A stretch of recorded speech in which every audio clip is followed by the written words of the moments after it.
Hello, and welcome to our St. Anselm College Family Orientation. This evening is our sixth installment in the series for family orientation. This session is focused on student engagement and the student perspective. All sessions are designed to help families support their new student through the transition to St. Anselm College. My name is Dave McKillop. I'm the Assistant Director for Student Engagement and Leadership, as well as a proud member of the St. Anselm College Class of 2015. And I am honored to be your moderator for this evening. This session will be recorded and will be available within 48 hours on the college website under the new student orientation page. We encourage participants to use the Q&A feature at the bottom of your screen to submit questions. Please feel free to submit questions right when our panelists begin, all the way through our Q&A portion. We will get to as many questions as possible during the session, but if you have individual questions, we encourage you to reach out to one of the emails that will be shared during the webinar. Now, let me introduce you to your excellent panel this evening. Eleni Rizos, Class of 2021 and the Orientation Leader Committee Chair. Janoyce Landon, Class of 2021 and one of our intercultural transitions mentors. Jackson Heath, Class of 2021 and one of our residents. Ms. Jean Couture, Director of Student Engagement and Leadership and the Vice Chair of the new Student Orientation Program. Dr. Sue Gabert, Assistant Dean of Students and Director of Can't Started, previous session in the plan for having our students return to the Hilltop. There are a variety of subcommittees working on these details, such as the specific health and safety measures, adjustments to policies and protocols for life on campus, including in buildings, classrooms, and common spaces, and the process for students moving onto campus and the specific dates. I share this so that you are aware that although we may not have all those specifics tonight, the college is working diligently on these plans, and once established, we will share these details with our students. So please encourage your student to check their St. Anselm College email, as that is the official and primary mode of communication the college will use with all students. Now, without further ado, I invite Dr. Sue Gabert, Assistant Dean of Students and Director of Campus Ministry, to kick off our session. Sue? Thank you, Dave. Welcome, everybody. It's so nice to be here with you. I'm going to start off by introducing a little bit about myself, not because you need to know a lot about me, but I think my personal story at St. Anselm tells you a little bit about the history of the college and some unique elements about being an Anselmian. My history at St. Anselm College began over 40 years ago when my father began teaching here on the Hilltop. So I grew up on campus since I was 8 years old, visiting, working, hanging out on campus. I attended St. Anselm and graduated in 1991. Some of my classmates may have students coming here this year. I began working here in the fall of 1994. So I've been here for 27 years. In addition, both my children graduated from St. Anselm College. My eldest graduated in 2017 and my youngest graduated in 2019. I tell you this story not because everybody has that kind of long history, but it speaks to the stability of the employees, faculty, staff, the commitment of our alumni to this institution. And it speaks to how we educate our students and what it means to be a community. Here at St. Anselm, we have the charism of the Benedictines that really influences a lot of what we do. And one of the unique elements is that Benedictines make a vow to this place for the rest of their lives. And that commitment, that stability to here is a lot of what you'll see in the faculty, staff, and in the employees, and which really is a cornerstone to the community building that happens on the Hilltop. It also speaks to the fact that we educate the whole person. We are concerned about the social. We are concerned about the intellectual. We are concerned about the spiritual. And we provide opportunities for students to grow in all of these ways, both in and outside of the classroom. We have a strong commitment to the common good. This is seen in all of the service elements that many of our students, panelists tonight will talk about. It talks about really helping our students to develop into their best selves, understand what their gifts and talents are, and really grow to be people that lead meaningful lives, lives that are both creative and generous. And we have a real commitment, and we're building on this commitment of inclusive excellence, of really developing and including all members of our community into all aspects of the life of St. Anselm. So that gives you a little bit of a foundational element. Our students will be talking to you tonight about how to be engaged and what their lived experience is here on the hilltop. And so I'll leave it to those experts. And we're going to start off with Eleni. Hello, everyone. Hi, my name is Eleni Rizos. So a couple things I'm involved in. First off, I am now a senior, which is crazy, nursing major from Wakefield, Massachusetts. Couple things I am involved in. As said earlier, I am this year's Orientation Leader Committee Chair. So I am lucky enough to be able to be a part of the first spaces you see on campus. I am as well a part of the New Student Orientation program. I hold a spot on that committee. I am an admissions ambassador, so I may have given your son or daughter their first tour on the campus, which is, once again, crazy. I still remember the moment me and my mom were crying driving into the campus together. I am a member of the Service Society on campus, excuse me. I hold a class cabinet council position in SGA, and I am excited to be a part of the Family Weekend Committee this year. As you will learn throughout the rest of this webinar, me and the other students, we're going to explain how St. A's really does foster growth and help your student get involved both inside and outside of the campus life and academics. And so I'm going to pass this on to Janoise. She's going to introduce herself, and I'll look forward to meeting you all a little bit more. Thank you, Lenny. I am also obviously a senior as well, as we mentioned, which is crazy. It felt like yesterday I was too a freshman. And I'm from Amherst, New Hampshire. So originally my freshman year, I was in Bedford. So I was actually 15 minutes away from campus. So now I'm a half hour, which is, I was worried that I was so close to campus that it wasn't going to feel like I was in college. But as soon as I got here and everything, it was literally perfect. It felt like I was in a whole new world, and it was awesome. So I'm a politics major and philosophy minor. And I knew I was going to St. A's my senior year of high school because I got recruited here to play basketball. So I'm on the women's basketball team. And we have had an amazing couple years here, which I thought was so awesome. I'm also as mentioned earlier, a transitions mentor, which is like a pre-orientation to the orientation, but we are focused more on underrepresented students on campus, such as minorities, first-generation students, and commuters. And I really got into that specifically because even though I had my team and stuff like that, I felt like there was something missing. And like after meeting Wayne Curry and him encouraging me to join this program, I do not regret that at all. And I wish I was a part of the program my freshman year. I did do it. And in this program, I became a team leader, as well as this year, I'm a part of the leadership team as a marketing chair, along with Jackson. He's also a part of that. He's been doing that for 2 years now. And yeah, one more thing about like academics I want to talk about, the transition with playing sports and the different level of education here. I really had to like hone in and focus on my time management and stuff like that. And like some of the resources here have been really helpful in that case because it was a new level. So it was grateful that we had the ARC, or the Academic Resource Center, that provided student tutors to help you out in classes. I had one for Spanish class because I was struggling my freshman year in that. And then I also got a writing assistant because I realized that my writing skill was lacking. So that was also nice. That was also another student. And so being here at St. A's, like they really truly help you develop academically, and they challenge you to be the better student that you are. And yeah, it's a little bit there. And now I'm going to pass this on to Jackson. Thanks, Janoise. Hi, everybody. My name is Jackson Heath. I am a senior as well from Lynn, Massachusetts. I'm also a politics and peace and justice double major. So the whole thesis thing for senior year is definitely super scary, but getting ready for that. A couple of things that I do on campus. I am an RA in Father Bernard Court.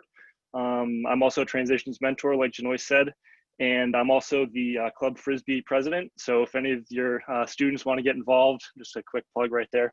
I was definitely one of those kids that was one of those students that was really concerned about, getting involved in everything. I didn't know anyone else on campus, and I was kind of scared about, how is this the right place for me, that kind of thing. But as soon as I actually got involved in club sports and the intercultural center, this place definitely became a home for me.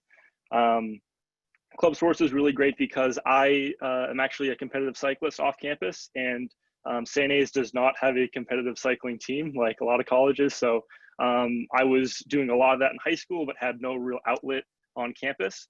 So there were a couple students that reached out to me to see if I wanted to join a club sport. And there were a lot of people, a lot of resources, a lot of clubs on campus that were really excited about having someone else, a freshman, coming in and joining their club. So it's definitely a place where you can find a home wherever you're looking for it.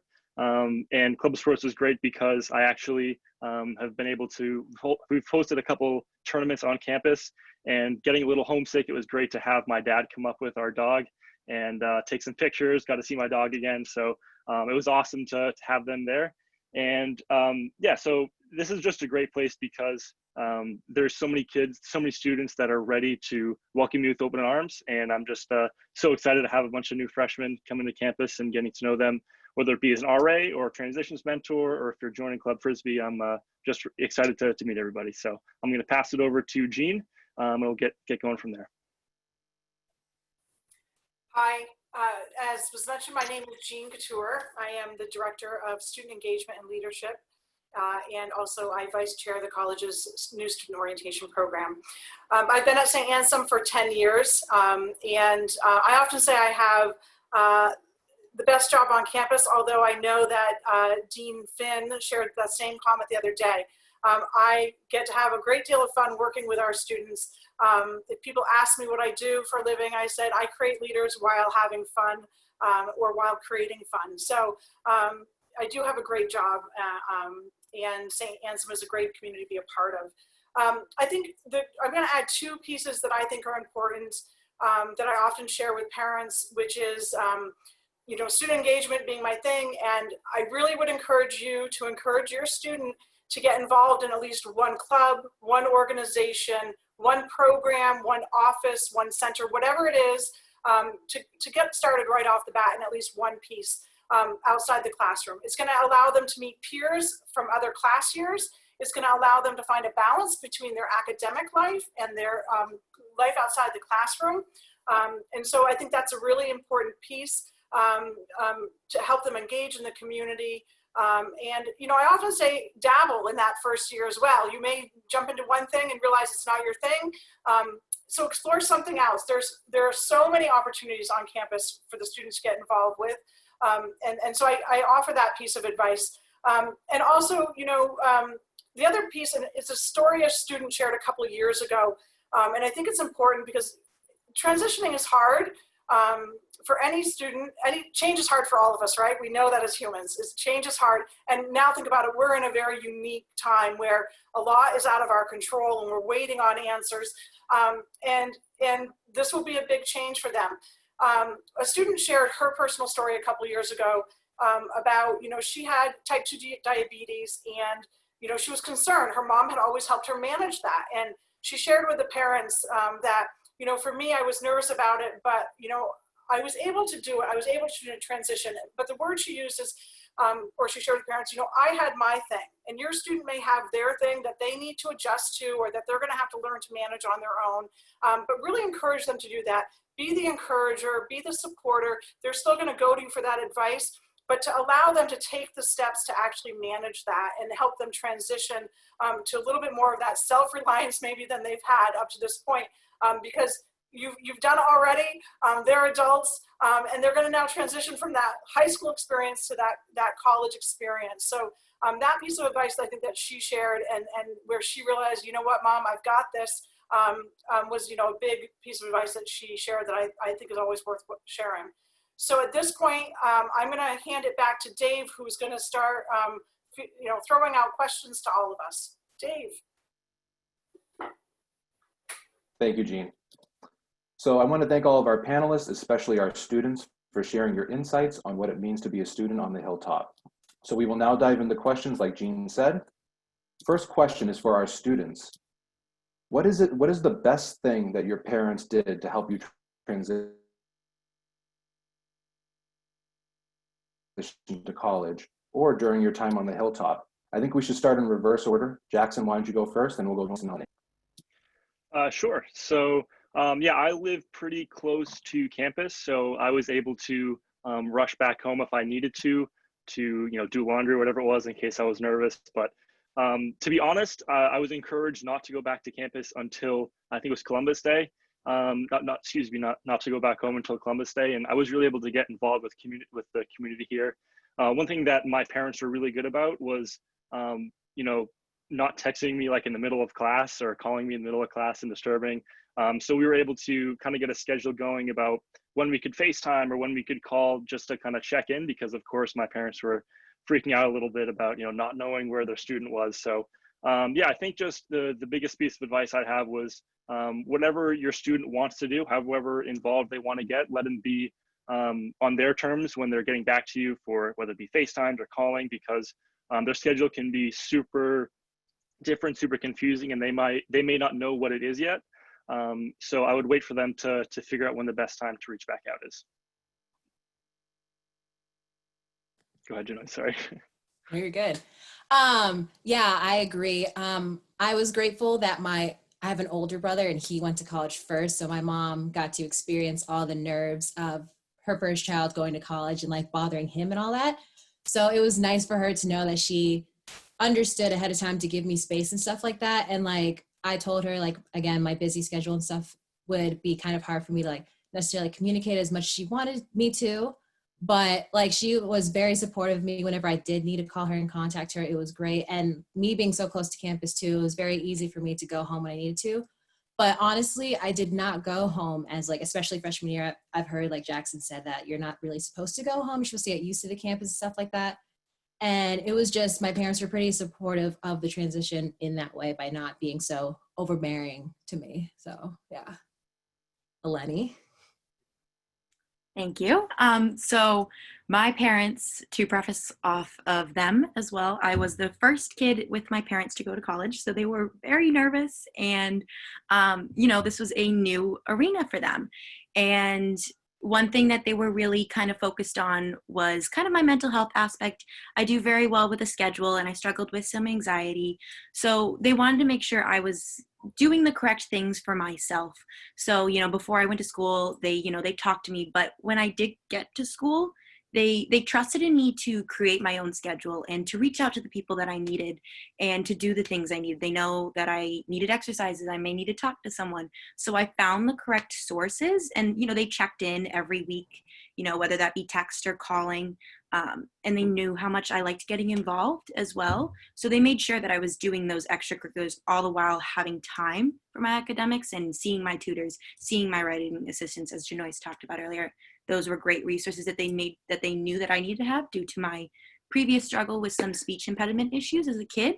So, touching base, but making sure that I was able to follow through with the tasks needed was something that my parents kind of left on me. And I know that's kind of crazy. Like, you're talking to my parents who, were so crazy on the tours, and they introduced themselves to the head of security when they first came onto campus. That's what they needed to do. But once I was at home, out the hilltop, they allowed me to grow and figure it out.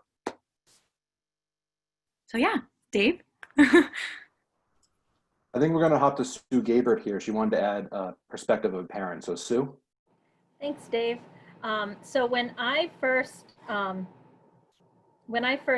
came to, my oldest first went to college. He went to St. Michael's, not to St. Anselm, his freshman year.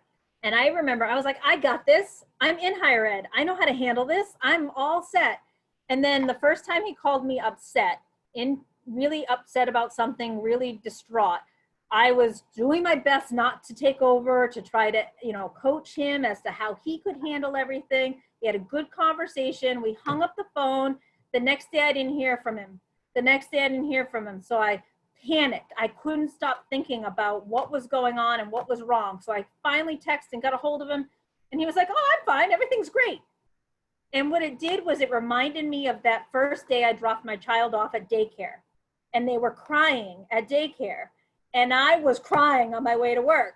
And when I called daycare to check on them, they were like, oh, they're playing, they're fine. And I realized that my son and I needed to have a conversation about that follow through of letting me know that he was fine. because he kept going on his business and I was still stuck on his pain because I was his person when things weren't going well. But he didn't necessarily think to go back and tell me, hey, things are great, Ma. So making sure you have that conversation and don't over stress about that is really kind of an important element from a parent's perspective. Thank you, Sue. So the next question I'm going to direct towards Eleni. So one parent writes, my daughter will be a nursing major. She really wants to get involved in other activities on campus, but is nervous about whether or not she will have time. Can a nursing student balance that between work, academics, and extracurriculars? Eleni? That's a great question, and I get that quite a bit. So yes, I won't lie, nursing is a rigorous major, and it's intimidating, but if I say this all the time and everyone's like, oh yeah, but like if I can do it, I promise you can do it. It is difficult and you do have to learn how to balance. I highly recommend going to the Academic Resource Center, talking to Ken or Ben, and trying getting a tutor, trying to get a rating assistant for those papers, or they even have peer mentors as well. They just kind of help you map out a schedule. And I said this a little bit earlier, but I thrive off of being busy. I am at my best when I have a bunch of things going on. It keeps me a little bit more organized and structured. So figuring out how you can balance them is the act. And it took me freshman year to figure it out. It's okay, you're gonna fall down a little bit. Things are hard, it's okay to ask for help, but it's possible. It's possible to be involved and balance academics. There is the balance of finding the correct little dance, again, like I've said a million times, but I promise you can do it. And talk to upperclassmen too, talk to what they do. And most of the time it's me right after my class doing my studying and my notes and then going to my other meetings. And that's, I do that during the day. You kind of segment out your own time for it. But it is possible. That's the main goal. It is possible. It takes a little while. So don't worry if it's not happening as fast as you think it will, but you can do it. Hopefully that answers your question. Thank you, Eleni. Since you've mentioned the ARC, there is a question about the ARC here. Can you go through that process if you have used the ARC, or Jackson and Janoyce if you guys have used the ARC as well?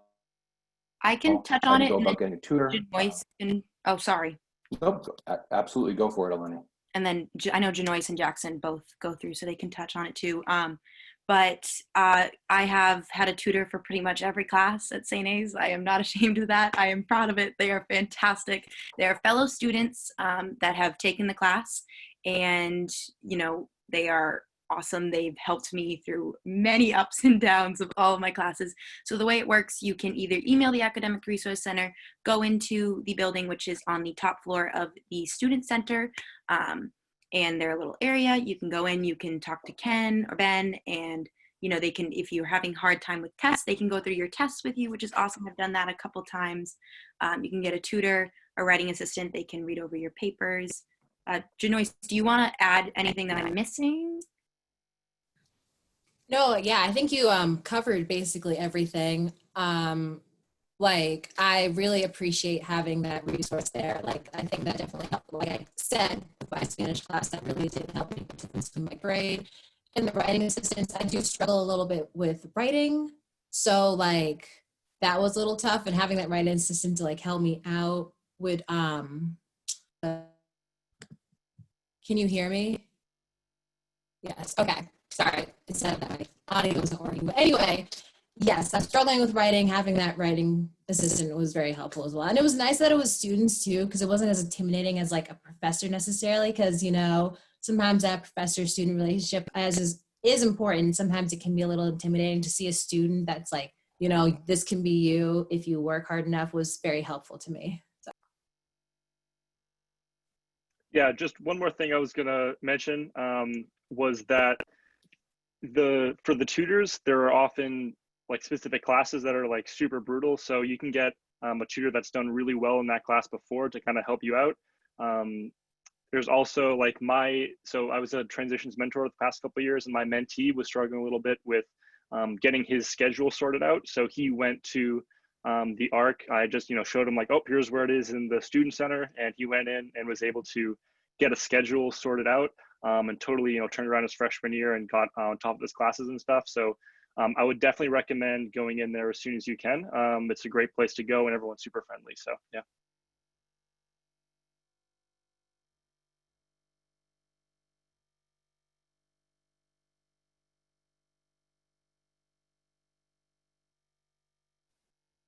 I'm all done if anyone else wants That's to right. grab it. I think Dave might be frozen. I don't know if he's frozen. Dave, are you frozen? You back with us? Oh, sorry, I'm back. Okay. So it's on. It's back to you to delegate a question out. Sorry about that. That's all right. Janois, this one's for you.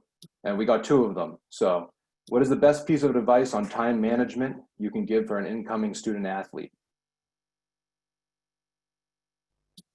All right. Well, my best piece of advice, like for me that worked out, is writing everything down. I'm like a visual learner, so I like to see like the time that I have in the day to be able to like block out certain times, like, okay, I have practice from this to this, and I need this much time to go eat and like have time to do my homework and stuff like that.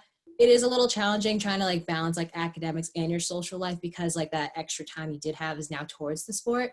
But I think like for me, it was what was really helpful was being able to write down and like seeing it for myself. Okay, this is how much time I got, and like really focusing it during those extra time blocks to do the work. It is tough. You get really tired because obviously being a college athlete is very rigorous, but it is possible. Thanks, Janois. Jackson, let's speak to club sports. One question was, how do you get involved in club sports and what the club fair looks like? Yeah, so there's a lot of different ways to get involved in club sports and other clubs as well. I think we have over 60 clubs on campus. The club fair at the beginning of the year is a great way to get involved. I'm not sure, how that's going to look, with everything going on next year, but essentially what happens is there's, a bunch of tables and each club is represented. So freshmen or anyone else who wants to get involved can kind of walk around and see every single club. And if they're like, wow, like these students seemed awesome, and I love the idea of joining the history club or something, then that's a great way to get involved. The other thing is club leaders like myself are super energetic about getting people involved. So if you just kind of show up, there's bound to be someone who's kind of yelling at you to try to get involved. So yeah, there's also, I think on the website, there's a list of all the clubs. So getting involved is pretty easy, but the club fair, I'm not sure exactly how it's going to work, but that's a great way to see what everything, see all the clubs and see if there's anything that reaches out is super interesting to anyone. So yeah, hopefully that'll happen again because I love the club fair. I'm happy to add to that. So we are working to reimagine all programming. So there will be a form of a club fair this year, and what that looks like is yet to be determined. But certainly we're going to be getting that information and the ability for students to learn about all the clubs and organizations early on when they're on campus. Thank you, Jean. Students, what are the must-haves in your dorm room? Janois, why don't we start with you? All right, a must-have for me is a husband. It's this type of pillow that you have. And it's like, if you like, sometimes I like to do my homework like when I'm sitting in bed or whatever. So it's like this pillow that you can like comfortably still lean on and like still be on your laptop and stuff. So I thought that was a complete game changer, and it's a nice change of scenery from your desk in your room to your bed. So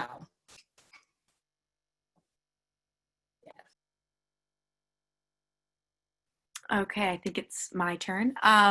So mine isn't as fun as that, but I do have to say I kind of have a couple. So extensions cords, I love those. Those are fantastic.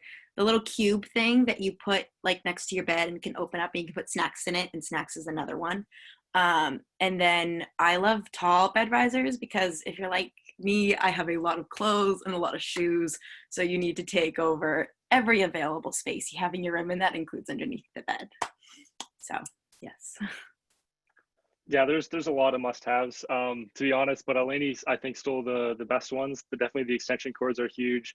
I use bed risers as well. It's a great way to, I store my bike under there actually sometimes, so that's a great thing to use.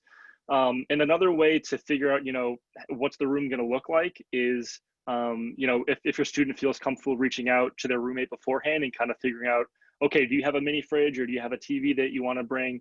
Some of those shareable items would be great to figure out with your roommate ahead of time. If you have one, you know, the best way of sorting that out.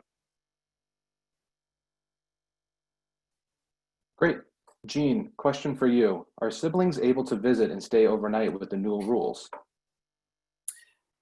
Thanks, Dave. So siblings will, during the first semester with what is being, let me start with, nothing has been formally approved by senior leadership of the college. We are still, there are teams working, as Dave mentioned, across campus to fine tune all the details.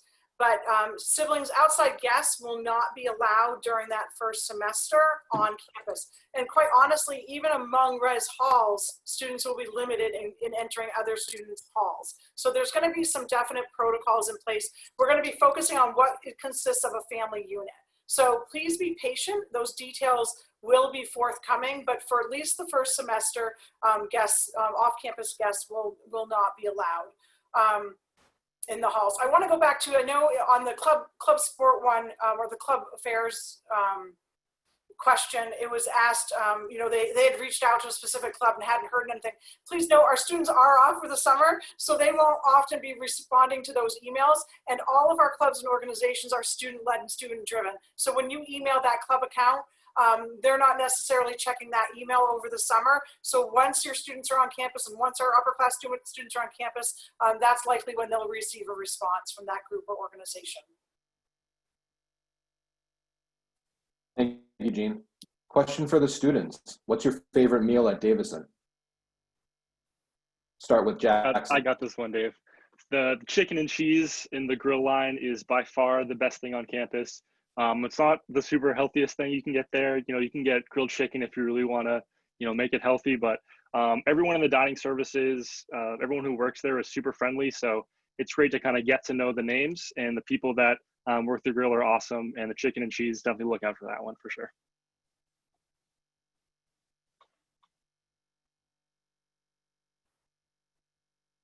Okay, my turn. Okay, so if I had to go with grill, I would say a turkey burger with an egg, but I also am obsessed with the kale pot stickers. Though it's not a full meal, I love them. They're delicious. And yes, that's one of my favorites. And Janoyce, your turn. Take it away. Eleni, we should go and eat together sometime because those are also my two favorite things. Yes. I love them so much. But really, anything that Lily makes in the grill is honestly phenomenal. So like whatever she whips up for me, I'm good. Lily is one of the employees that works in Dave, and it's nice that we have a nice relationship with the workers there. I say hi, ask how she's doing all the time. And I just really love the environment when I'm hungry and getting food, because typically when you're hungry, you're kind of upset. So, you know, it's nice to have that little balance of joy in there. Thanks, students. Jean, another question for you. We had a question about move-in and what that will look like come August. Do you have any information?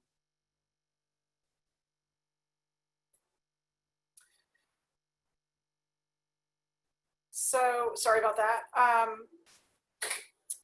So right, as I said, we're fine tuning pieces, but I know if you listened on Monday night to the Dean's webinar, or has had a chance to watch it since, I know that Dean Litz kind of shared a little bit of a rumor, and he did share with me that I could extend that rumor a little bit, and that it is likely, based on how we have to do all the protocols, policies, testing, health testing we have to do, that our first year students may, rumor has it, likely move in spread out over the 12th of August, the 13th of August, and the 14th of August.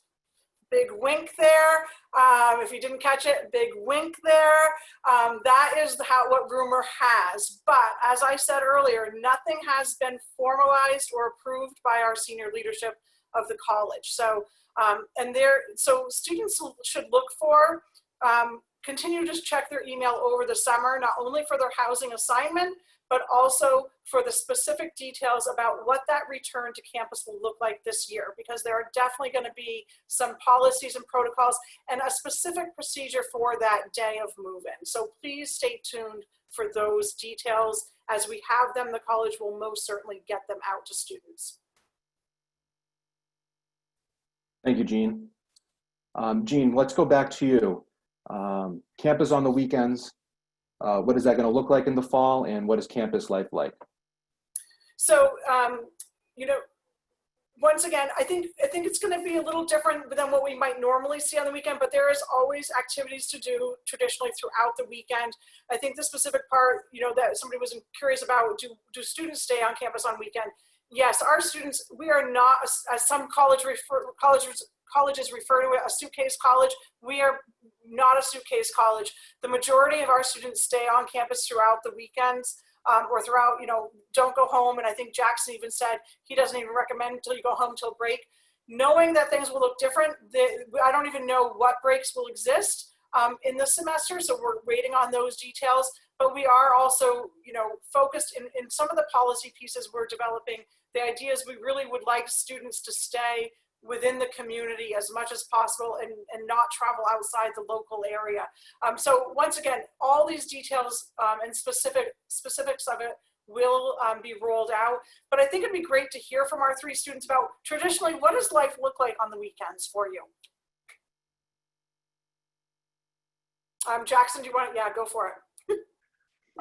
Yeah, so for myself, it's a little bit different because I'm an RA. So all of the RAs, there are a bunch of different areas on campus. So you have first year areas where freshmen live. You also have, you know, areas for all the other grades on campus. But as RAs, we are on duty, which is what it's called. And basically what that means is we are kind of doing rounds every so often to make sure that, you know, no one's getting hurt or everything's okay.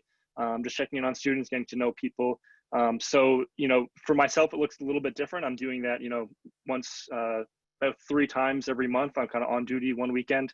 But for everyone else who's not an RA, there's a lot of things that are available. So whether you want to go to an RA program, for example, that's one thing that we put on is RA programs. Where those look like are, you know, whether it's like a movie night on the quad or there's a lot of other things that happen. So yeah, people usually stay on campus, and whether that's a good opportunity to catch up on some sleep. If you're a nursing major, I know that they seem to never sleep. So if you want to catch up on sleep on the weekend, that's a great opportunity.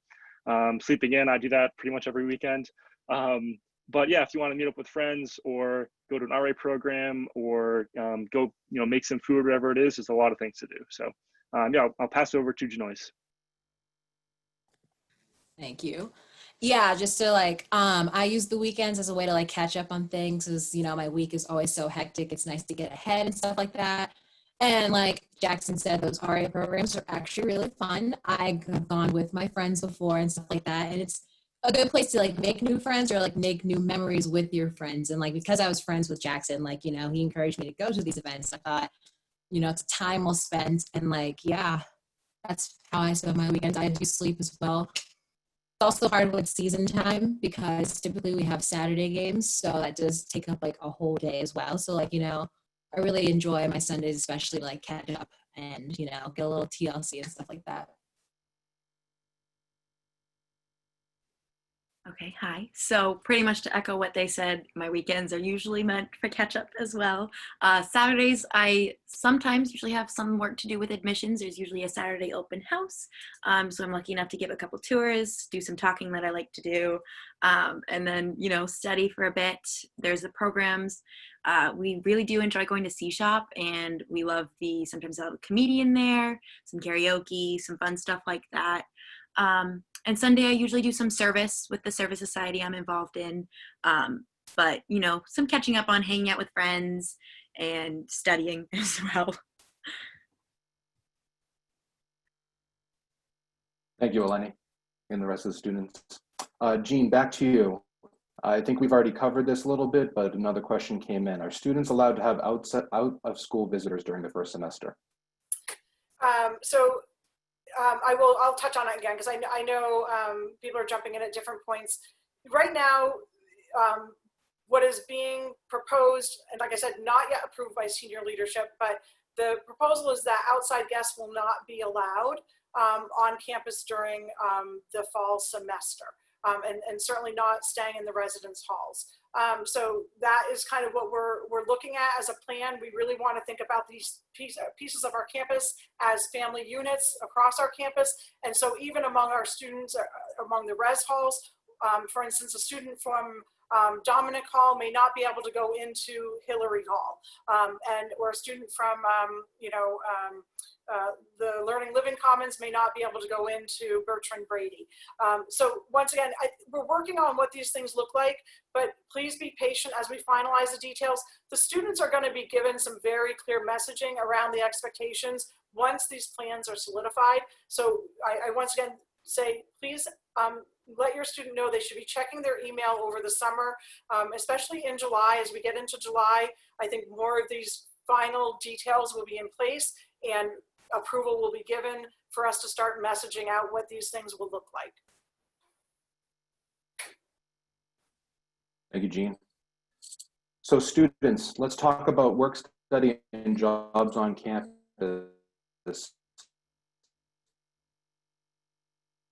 If you guys have had any jobs on campus, how did you go about grabbing them?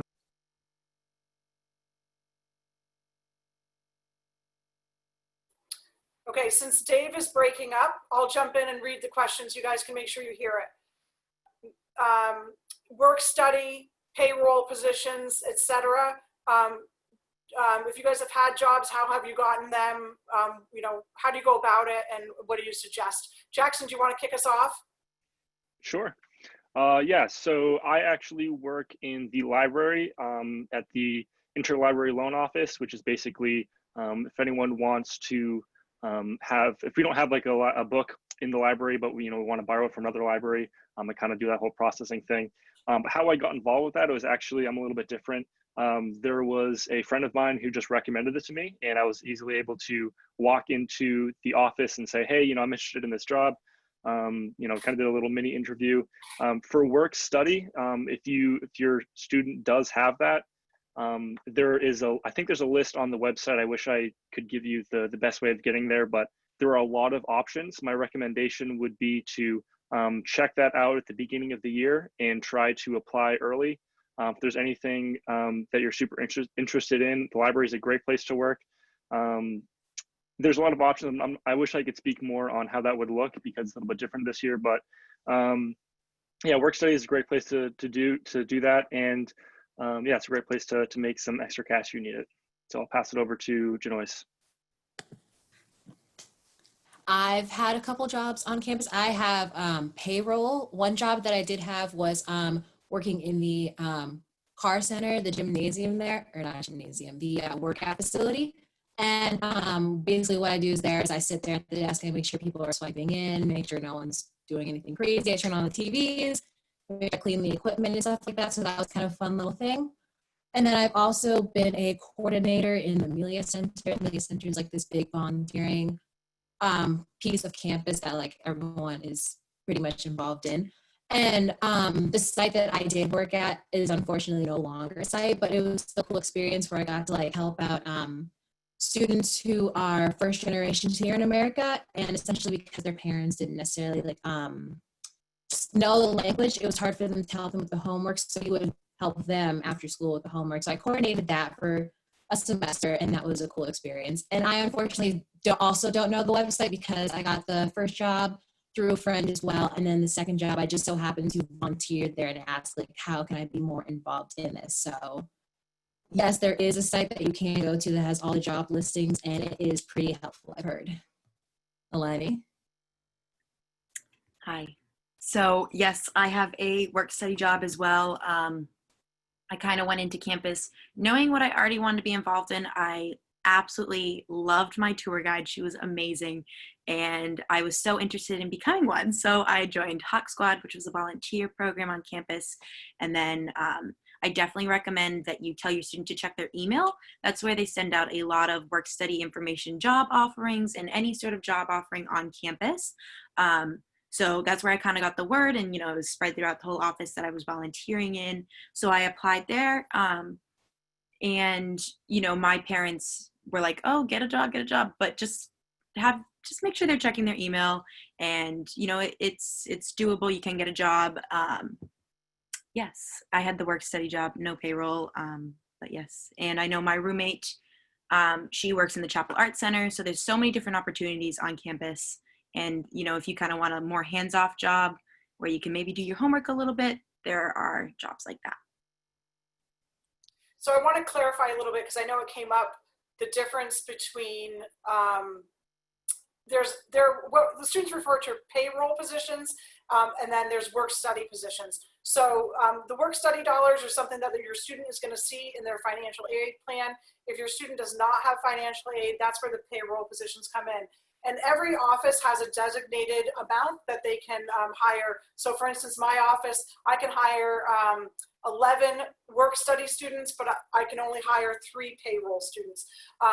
Campus ministry, on the other hand, can only hire payroll students because of policies around federal funding and such, and the fact that it's campus ministry. So so any student can find a job on campus, whether it would be paid through their work study dollars, through their financial aid package, or through the payroll program, would be determined based on what they receive.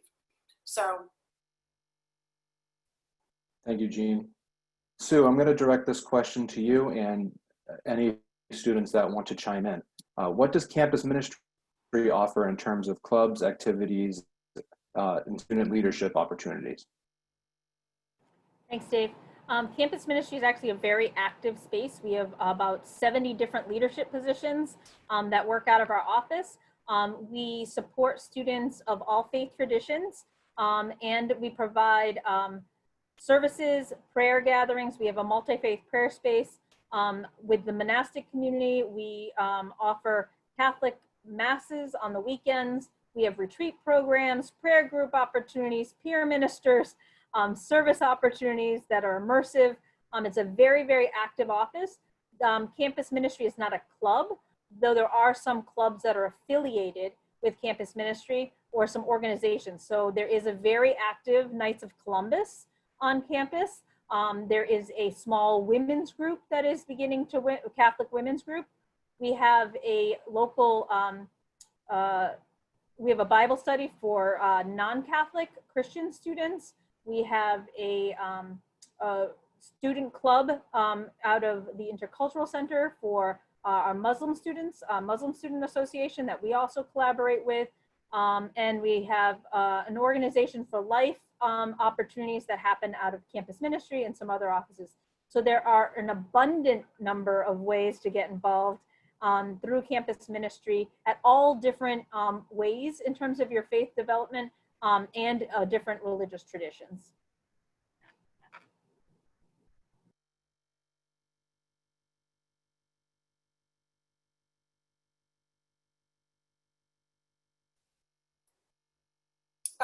So I know there was a question a little bit earlier regarding, so the students, wink, wink, will move in to campus early, or the first year students will be on campus the 12th to the 14th. So what is going to be happening, up from when they move in until classes take place on the 19th. So we're working on, once again, orientation will certainly take place. They're going to have what we typically do over a 3-day period, they will have over a 4-day period. Most likely, that's, once again, every plan, as I say this, I want you to understand, things can change. We are working on plans and doing the best we can, but we need to work on finalizing details.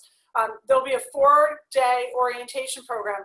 Leading up to that, I think the college, what we're looking at is they're going to have to be isolated for 2 days. So what that looks like for them will be shared with them in an email. But in that, what we can do virtually across campus, whether it's the library giving some programming, whether it's the CDC, which is our Center for, CDC, Center for Career Development. It could be any office or any program across campus that may offer some sort of program during that time for them. So we're still working on the specifics, but we certainly want you to be assured we We know with our first year students, it is a transition, and everyone can, with this year, the uncertainty, it can be tough. We will have our eyes on all of our students. We will be there to make sure that they are doing all right. That's something, honestly, I'll share this because I thought of it earlier when I think Eleni was speaking, or maybe it was when Sue was speaking. When you don't hear from your student, that's actually a great thing. They're usually that busy that you're not hearing from them because they're actually having a good time. And so, and another student shared a couple years ago also, you know, when his mom would text him or call him, and they're like, "I don't want to talk with you right now, Mom. I'm with my new friends here." So make sure you're giving them that space. That's also going to help them to adjust. And if they do reach out, you know, encourage them if there's something going on in those first few days for them as they're adjusting. And like we said, we recognize that this adjustment will look very different from our previous classes. It's going to look different for all of our students.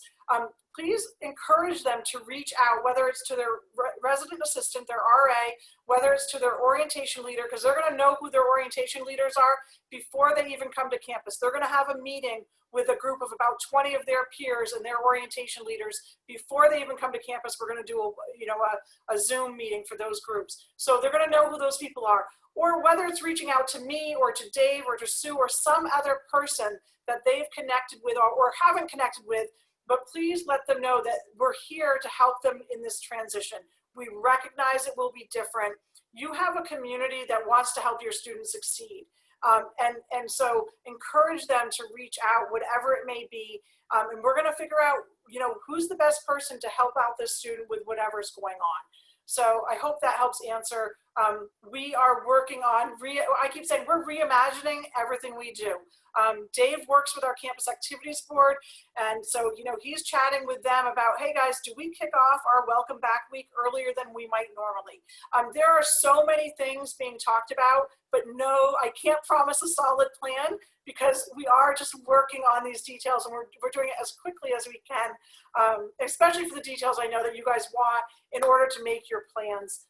One more piece of advice I'll share, I guess, and it's something I use with the orientation leaders because no matter how well we plan, our plans sometimes kind of get disrupted.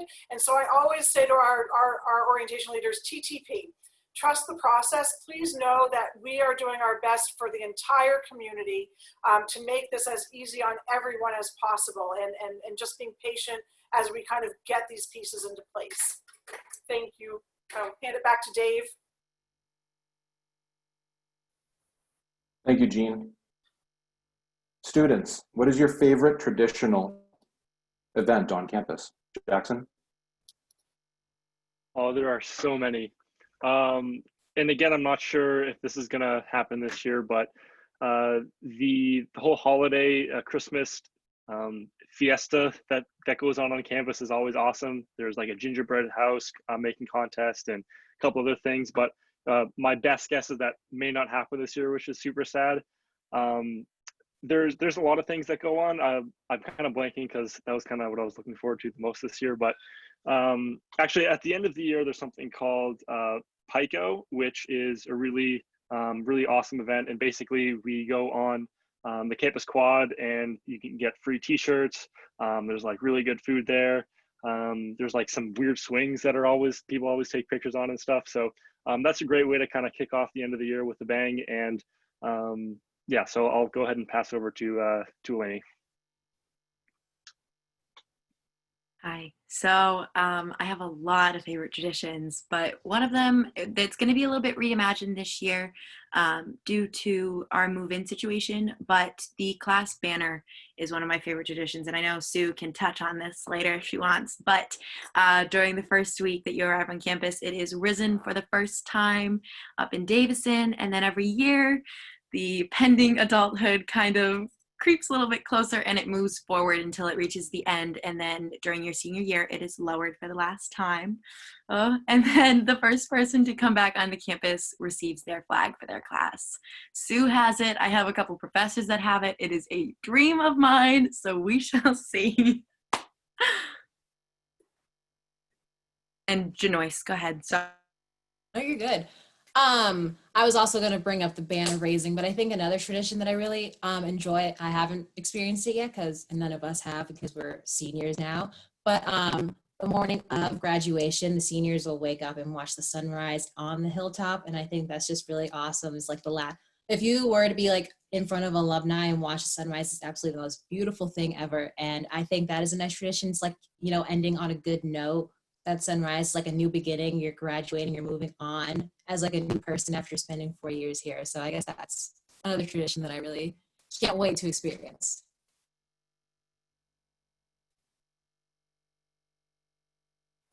Thanks, students. One last question I'm going to send to Jean. Jean, what is testing going to look like for incoming students when they arrive on campus in August?